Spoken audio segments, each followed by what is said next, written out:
right, example 5. If this is that numbered correctly? Are we really on example 5 already? It is, isn't it? So here's our 30-degree angle at alpha. Side A is 2, side C is 4. Now, we just barely did finding H with 4 sine alpha, and we discovered that that would be 2. So this is literally a right triangle.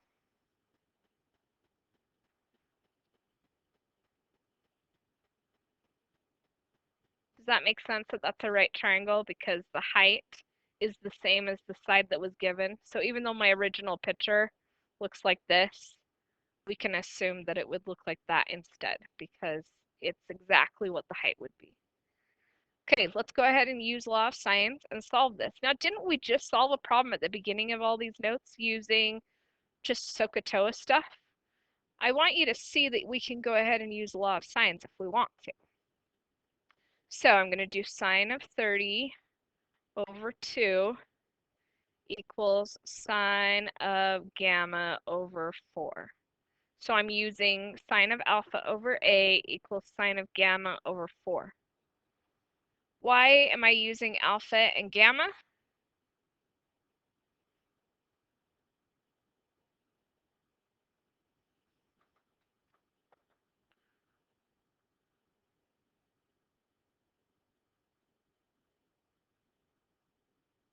So I don't know anything about B or beta, right? Okay, so that gives me 4 sine 30 divided by 2. We already know that 4 times the sine of 30. Oh, wait, why am I doing gamma? Guess what I just figured out? Okay, the sine of gamma is 1. Are you the sine of 90? Because I think you're the one. What's gamma?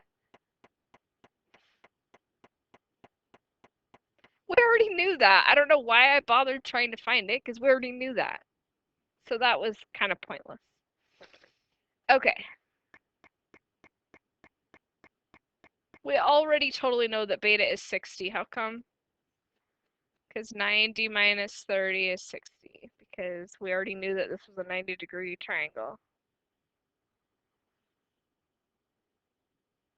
Oh, we could just use our special right triangle rules and just say it's 2 square root 3 and be done, right? Or we could do something fancy to find it, like Pythagorean theorem. Or could we use law of sines? Do you want to see using law of sines? I'm going to go ahead and use law of sines really fast. So if we're finding B and we know that we have the sine of 60 as beta, and we know that the sine of 30, oh, I did that backwards.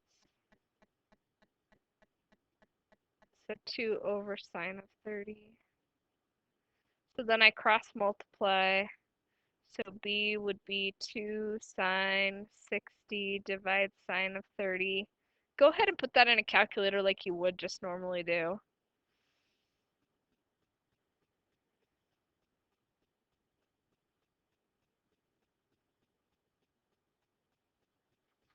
What'd you get?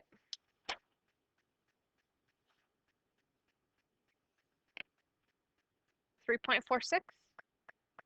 Is that the same as 2 square root 3? Awesome, thanks for checking that.